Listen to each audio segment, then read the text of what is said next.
Hi everyone, it's me again, and it's the fourth week of the Awakening Creativity series. It's been quite a while from the last video, and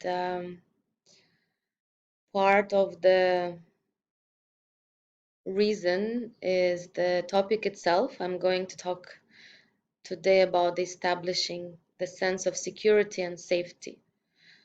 And just with this topic, I was going myself through a lot of processes that I'm going to describe today.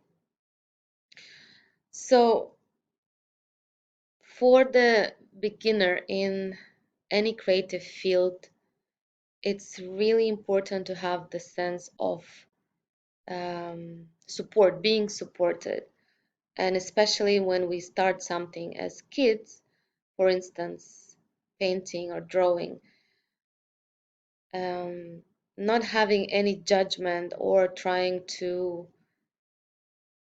make it practical is actually a key, but it's not that we have so much support of starting a creative career, right?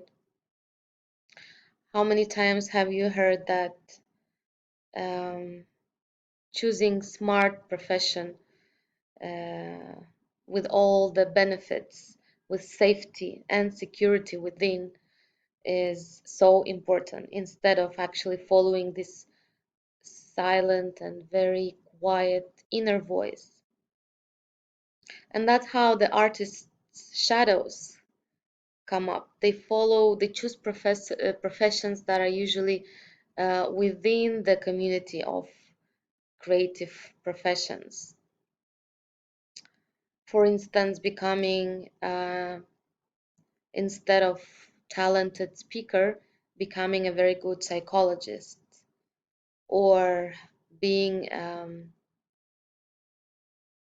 audit and reviewer for the movies or books, etc.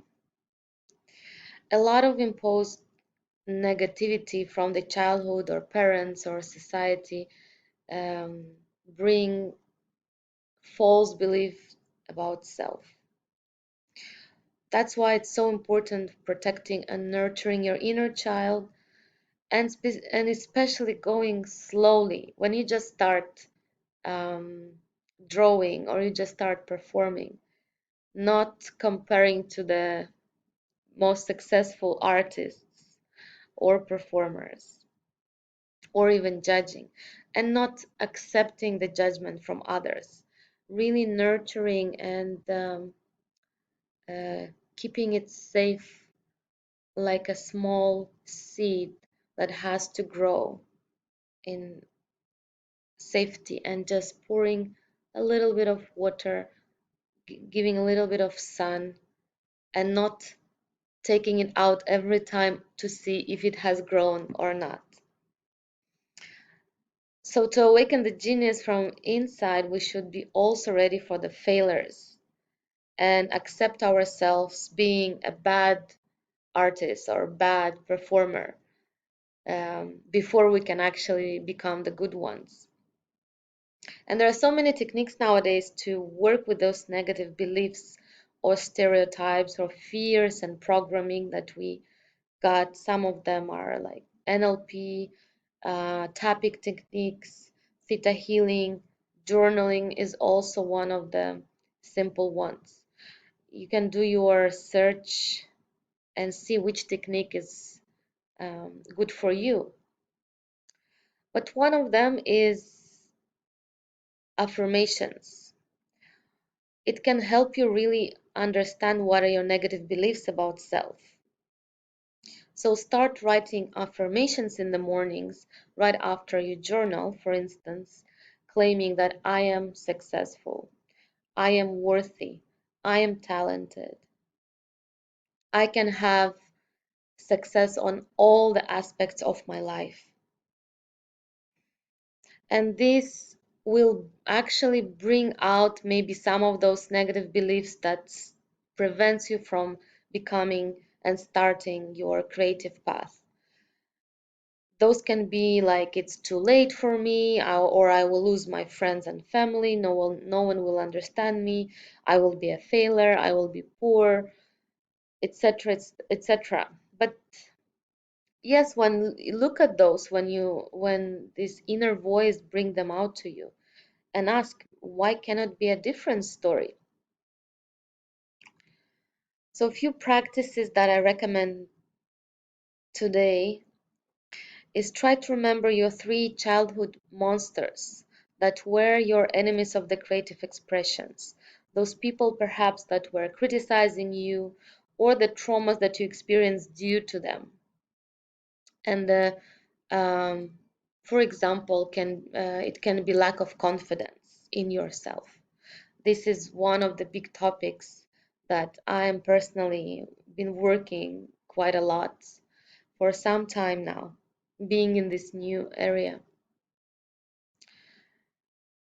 So try to also remember your childhood heroes that increase your confidence in being creative, all the good words that were shared for you, and write this down in your journal. So again, as I mentioned in the beginning, this topic for me was very, very vivid and alive in the last few weeks. So much that I couldn't even record the video the way that I planned. So sometimes it can go quite deep, and in this case, you can seek for the support as well within the community, artist community, your friends, your family, or within those who actually are professionals in working with the negative beliefs, in working with childhood traumas,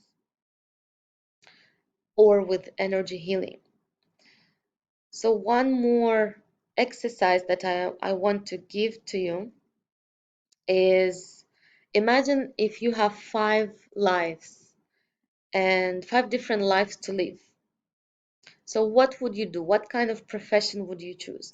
And try to write down in details those 5 different lives that you are interested in living.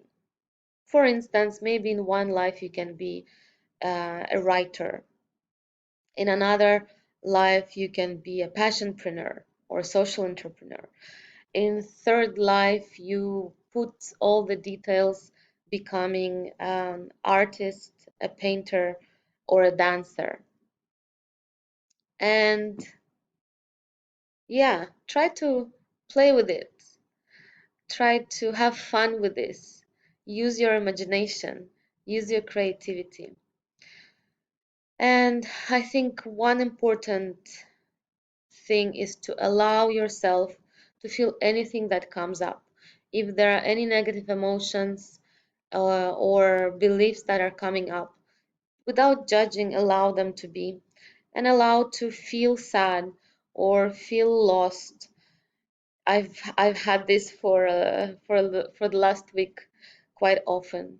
So some days are like very clear and very um, aligned, and some days can be even like this morning, very low and very sad. And this is okay. This is part of the process.